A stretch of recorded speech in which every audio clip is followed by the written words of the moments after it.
You spend enough nights in Pattaya, and eventually the city stops feeling real.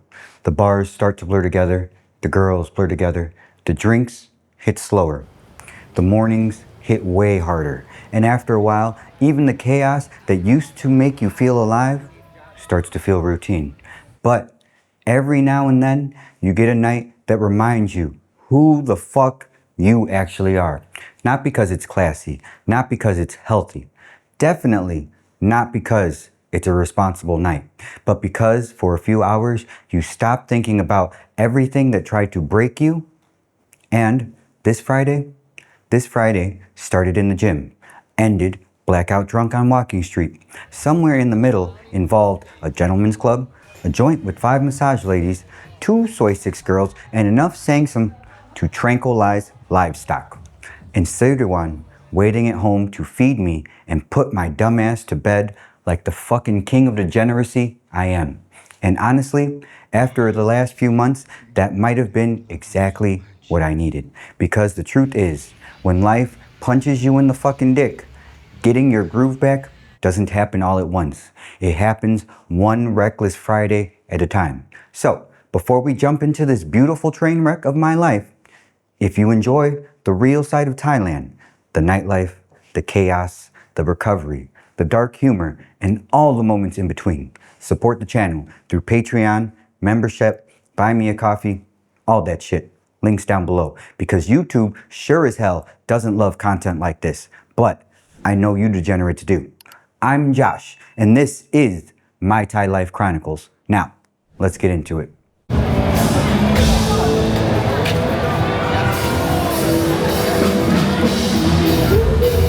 One drunk man is more intelligent than 3 women with PhDs. Thank you so much. Discipline before degeneracy. Friday started the same way most Fridays do. Good, bad decisions to start with discipline. See, that's the part people don't understand about this lifestyle. You think degenerates just wake up at 2 in the afternoon, hungover, bloated, smelling like bad decisions and regret. But nah, you gotta condition for this shit like a fucking athlete. By the time most people are rolling over into bed trying to figure out whether they still have their wallet from the night before, I was already in the gym with Sirwan. Weights, sweat, music blasting, getting the body right before we destroy it later. Then straight onto the streets, 12-kilometer walk through Pattaya heat, like we're training for some kind of alcoholic military campaign.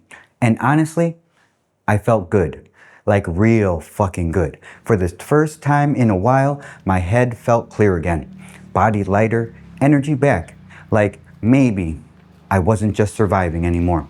Maybe I was finally starting to live again.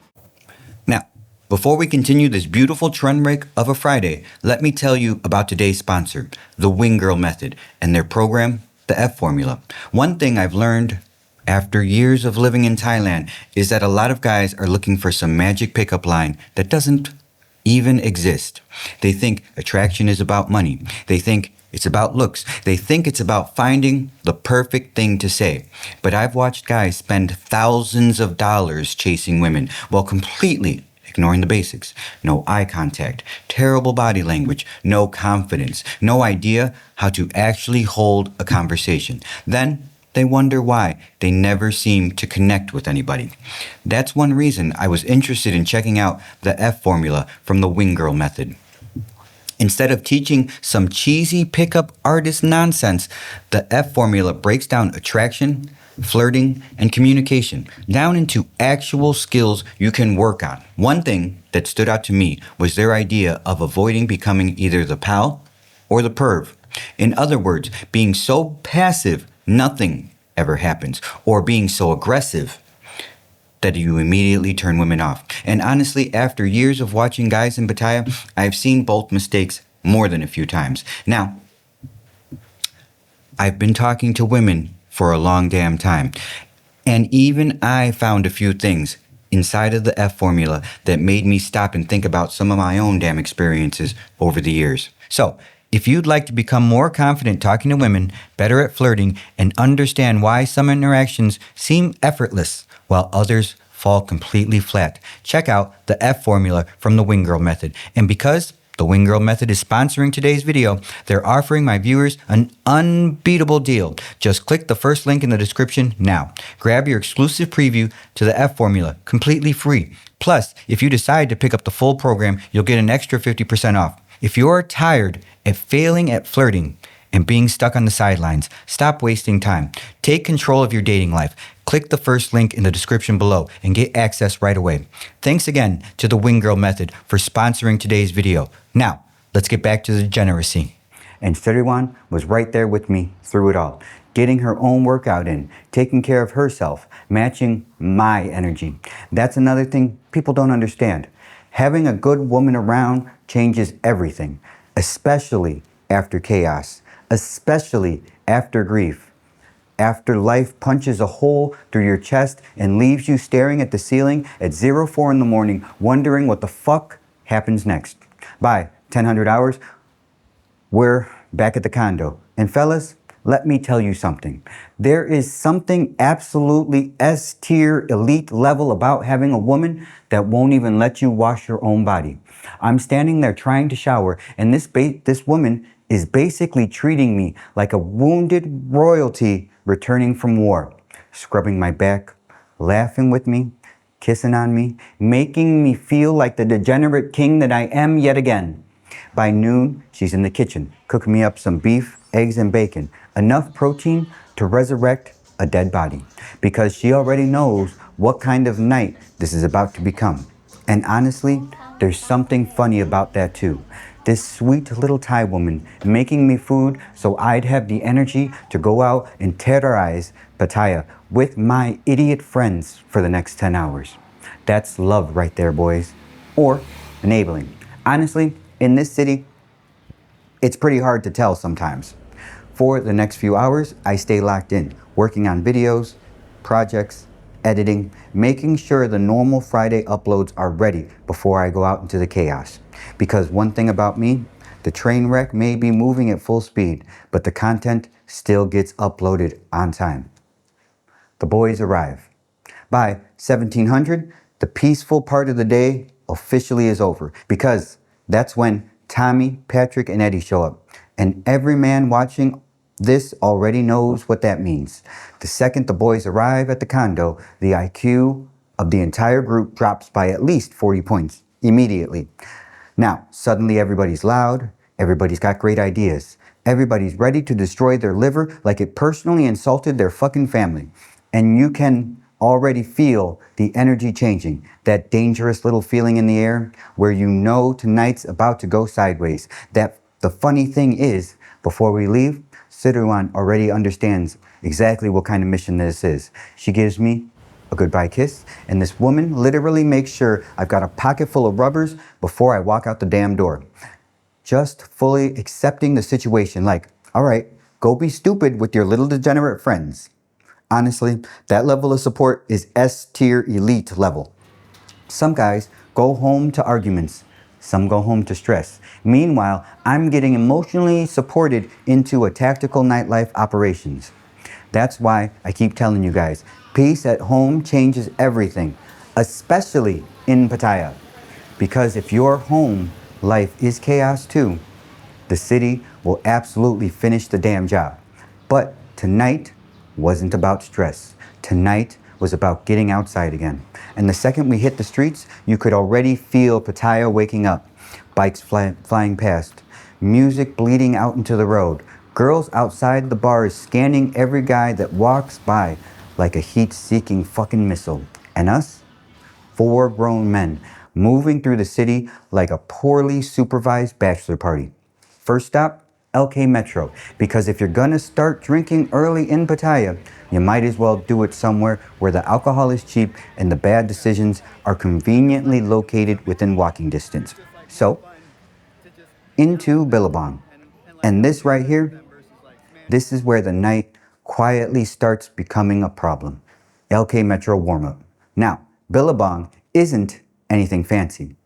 That's not why you go there. You go there because the drinks are dirt-ass cheap. And the girls are friendly enough. If you start early there, you can get yourself absolutely sideways for the price of a large Starbucks back in the States. And that's the kind of financial planning I 100% support. We slide in, grab a table, and immediately start abusing the buy one get one Sangsum deals. 120 baht for 2 drinks, which sounds harmless at first until you realize 4 degenerates are treating the special like a humanitarian relief program. 1 round turns into 2, turns into 4, turns into 6, and by drink 6 to 8, the volume at the table is rising fast. Now, everybody's talking over each other, laughing too hard, making terrible suggestions with complete confidence. And the dangerous part? This is still early. The sun basically just clocked out for the day. Meanwhile, I'm already drinking like a Russian naval crew that just got shore leave. And somewhere during all this, the magical point every Pattaya veteran understands, where alcohol stops making you relaxed and starts making you ambitious. Suddenly, I'm looking around thinking, this ain't enough. The drinks are hitting, the city's warming up, the testosterone is activated. And eventually, I just look at the guys and say, all right, you lazy fucks, I need some motherfucking head. Which, honestly, in Pattaya, is less of an announcement and more of a schedule update. Now, normally, if I want a gentleman's club, I'd head over to Bongkot 8. That's my usual go-to spot. But these lazy idiots don't want to walk that far because apparently alcoholism burns too many calories. So instead, I make the executive decision to head over to Soy Lanky. Destination, La Poste Gentlemen's Club. And honestly, the second we walk in, it felt like seeing an old friend again. Old habits and new problems. Now, this right here felt familiar. La Poste has been around for like fucking ever. Small spot, relaxed vibe. No giant nightclub energy, no screaming music trying to rupture your fucking organs. Just a proper little gentleman's club where bad decisions happen calmly and professionally. And the second I walk in, I immediately start thinking about Aaron. Because years ago, we used to come here all the damn time. Back before life got complicated. Before grief. Back before the universe started collecting debts. Funny how certain places in Pattaya do that to you. You walk through the door and suddenly memories hit you harder than the damn alcohol ever could. But this wasn't a sad moment. Not really. Honestly, it felt good being back there. Like reconnecting with an older version of myself I hadn't seen in quite a while. And because the universe has a sense of humor, I end up finding this absolute little cutie who turns out to be way more talented than I expected. Now, I'm not going to turn this into a Discovery Channel shits, but let's just say this woman approached the situation with military grade enthusiasm. Like she was trying to win Soldier of the Month. And I'm just sitting here thinking, fuck have you been hiding for all this time? And after she damn near vacuum sealed my soul through my fucking spine, we start talking. Which, honestly, is always actually more dangerous in Pattaya. Because sometimes the conversation after the fun gets crazier than the fun itself. And somehow we end up on the topic of girls. Then she casually tells me she actually likes eating pussy almost as much as she likes sucking dicks. Now, at this point, my brain is already marinating in saying something. And immediately I'm thinking, oh yeah, Suryawan would absolutely love this bitch. See, this is why Pattaya is dangerous. Normal people hear information. Degenerates hear future business opportunities. So now I'm sitting here mentally scheduling side quests before I've even finished my 3rd drink. And honestly, that's when I realized something. For the first time in a long damn time, I wasn't forcing myself to have fun anymore. I was just having it naturally. Laughing, flirting, getting stupid with the boys. Feeling normal again. Or at least Pattaya normal, which is probably way worse. Eventually, though, the post-head spiritual enlightenment session comes to an end. Because now, everybody's fucking starving. And lucky for us, we're already standing on Soy Lanky, which means one thing. Hunger pains. Burgers, weed, and massage ladies. Now, if you've never had hunger pains after a night of drinking in Pattaya, you're missing out on one of the great cultural experiences of Southeast Asia. Because something about greasy burgers after alcohol and poor decision making just heals the spirit. So, we order food and settle in for a bit. And while the boys are inside waiting, I head outside to smoke a J, which honestly should have been my first warning sign that this night was about to turn sideways, because right next door is one of those little massage spots. You know the type, ladies sitting outside watching the street like bored fucking house cats, and the second I spark up, they immediately start paying attention. Now, at first, it's just the usual Pattaya teasing, little comments, little smiling, teasing at you. But then one of them walks over and asks if she can hit the J. And as a true degenerate gentleman, I say, of course you can, honey. Now, suddenly, 1 becomes 2, 2 become 4, and before you know it, I'm standing outside Hunger Pains passing a J around with half a damn massage shop like we're conducting international peace talks. Everybody's laughing, everybody's high, the girls are roasting each other. My idiot friends inside probably wondering where the hell I disappeared to. And honestly, this is the stuff I love about Thailand. Not the big club moments, not the fake influencer nonsense. This shit. Random street chaos. No planning, no expectations. Just weird little moments that somehow become the best memories of the damn night. Eventually the burgers come out and we absolutely destroy them. And when I say we, what I really mean is one of my fat ass friends who inhaled 2 burgers so fast it looked medically concerning. Like bro wasn't eating food, he was just responding to a natural disaster. I'm pretty sure he swallowed one of them without even fucking chewing. Meanwhile, I'm still outside, high as hell, laughing with the massage ladies while this man is inside fighting for his life against the double beef patties. Just peak male performance, honestly. After the food, we start moving again. Because in Pattaya, you never stay in one place too long. The city keeps pulling you forward. And since Soy Pothole is right there, we decide to do a quick lap through the battlefield and inspect the local talent. Now, don't get me wrong, there were definitely a few cuties working. A couple girls that almost made us stop. But the overall situation, not enough for our level of hunger that night. And once everybody silently reaches that same conclusion, there's only one real move left. The migration to Soy 6. Now, once the words, let's go to Soy 6 gets spoken out loud, the energy changes completely. Because everybody knows what that means. The warm-up phase is over. Now, we're entering the arena. By 2040, we're piled into the back of a bot bus, headed towards absolute disaster. And honestly, there's something beautiful about those Pattaya bot bus rides at night. Music blasting from random bars that you drive past, neon lights reflecting off wet pavement, girls yelling at tourists, drunk foreigners already stumbling around before the night really even starts.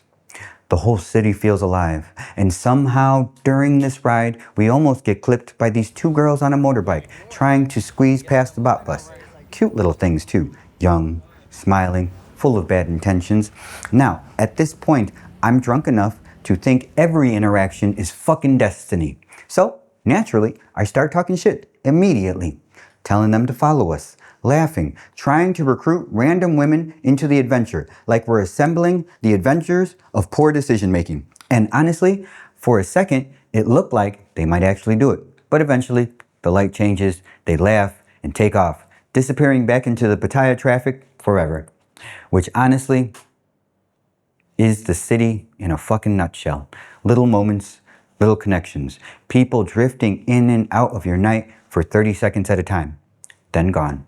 By 2100, we finally hit Soy 6. And boys, if you've never walked into Soy 6 on a Friday night after drinking since the afternoon, there's really no clean way to explain the experience. It's sensory overload.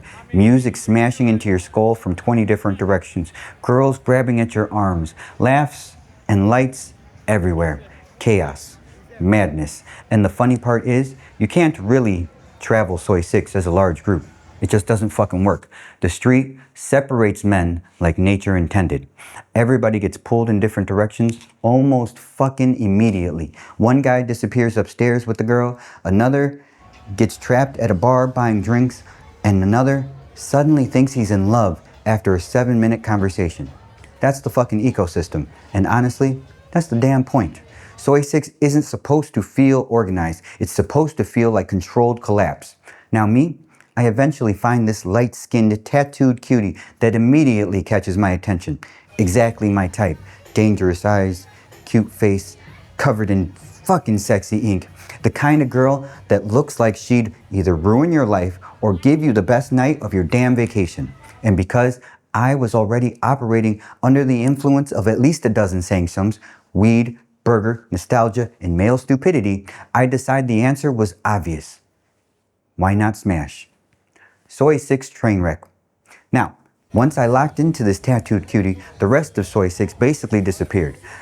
I think we bounced through a couple bars first, more drinks showed up, more girls trying to pull me into places, but honestly, at this point, my memory is being held together with sangsum and bad intentions. Eventually, though, we head upstairs. 2,000 baht, a few extra drinks, and honestly, solid fucking investment. Fun girl, good energy, no weirdness, no drama. Exactly what Soy 6 is supposed to be when you stop overthinking everything. And that's another reason I knew I was finally starting to feel normal again. I wasn't sitting there trying to force chemistry, wasn't trying to create some fake emotional connection. I was just outside having fucking fun. Simple. And after the last few months, that actually felt fan-fucking-tastic. Eventually, I regrouped with the boys, and by now, everybody's already deep into their own little disasters. One guy's drunk, one disappeared for like 3 hours, one pretending he's still sober somehow. Complete tactical collapse. So naturally, instead of going home like responsible adults, we keep moving. Couple more bars, couple more drinks, and eventually I end up sitting with this tiny little thing that couldn't have been more than fucking 4'8". Now, she was definitely thicker than my normal type, but she was fun as hell. Good attitude, playful, actually know how to have fun instead of just sitting there staring into space waiting for her next lady drink. And honestly, that shit matters more than guys realize.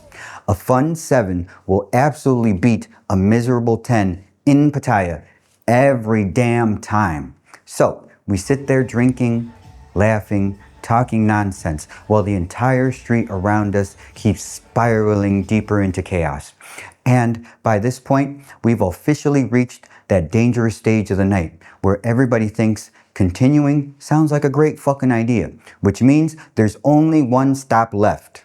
Ibar, ghosts, love, and whiskey. By 2300, we're back on the bot bus, heading towards Walking Street. And honestly, this part of the night felt different. The energy shifts when you pull up to Walking Street, especially for me, because this isn't just some tourist attraction anymore. This place holds history for me. Good memories, wild memories, painful ones too. By 2320, we're posted up at my table inside Ibar. And yeah, I still call it my table because I've spent enough nights here in this place to probably qualify for partial ownership of the damn table at least. Music's pounding through the walls, girls dancing everywhere, people drunk out of their fucking minds. The same beautiful chaos I've been walking into for years. But things are different now because everyone here knew Emmy. The staff knew her, the regulars knew her, the girls knew us together. This was our place. And that's the strange thing about Pattaya. The city doesn't stop moving just because your world did. The music still plays, the drinks still pour, the girls still dance. But sometimes you walk into a place and suddenly the memories hit you harder than the alcohol ever could. All night people keep coming over to say hi, checking in on me, asking how I've been doing. And I could tell what some of them were really thinking too. They weren't just seeing me sitting there drinking whiskey at a nightclub. They were seeing what was missing from the seat beside me. And honestly, for a while after everything happened, I didn't know if I'd ever enjoy this place again. I tried to come out more than a few times, but it always felt wrong, like I was forcing myself to pretend everything was normal when it clearly wasn't. But this night finally felt different. Not because I forgot. I'll never forget. But because for the first time in a long time, the memories didn't completely crush me. They just existed beside me in the moment, like scars instead of open wounds. So I drank, danced a little, and laughed with people. I said hi to the regulars, girls coming over to the table. Music's blasting, the entire club moving around me like it always does. And somewhere around 03, the alcohol finally catches up with me, completely.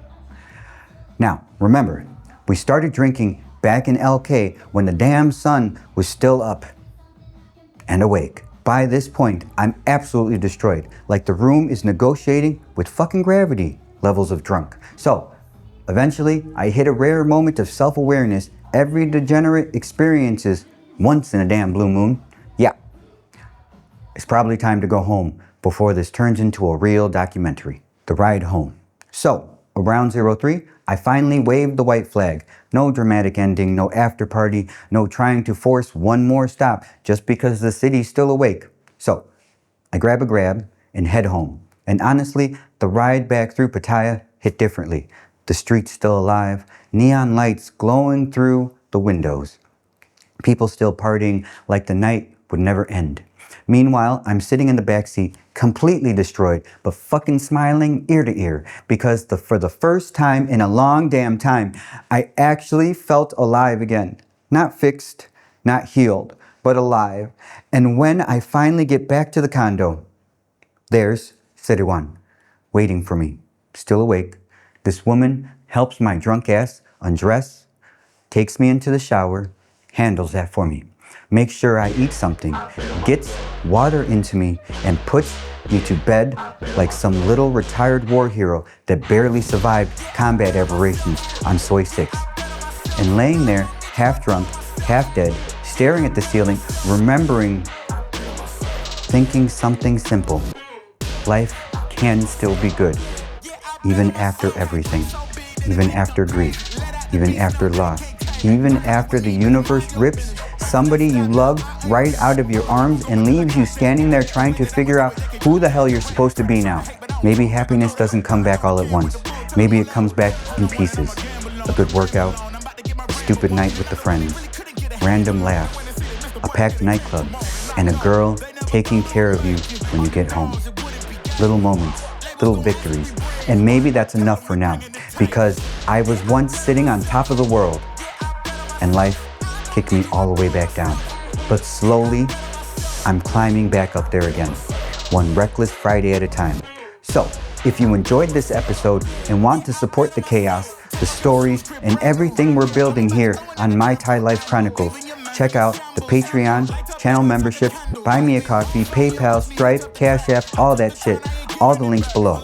And to everyone supporting the channel during the hardest stretch of my life, seriously, thank you.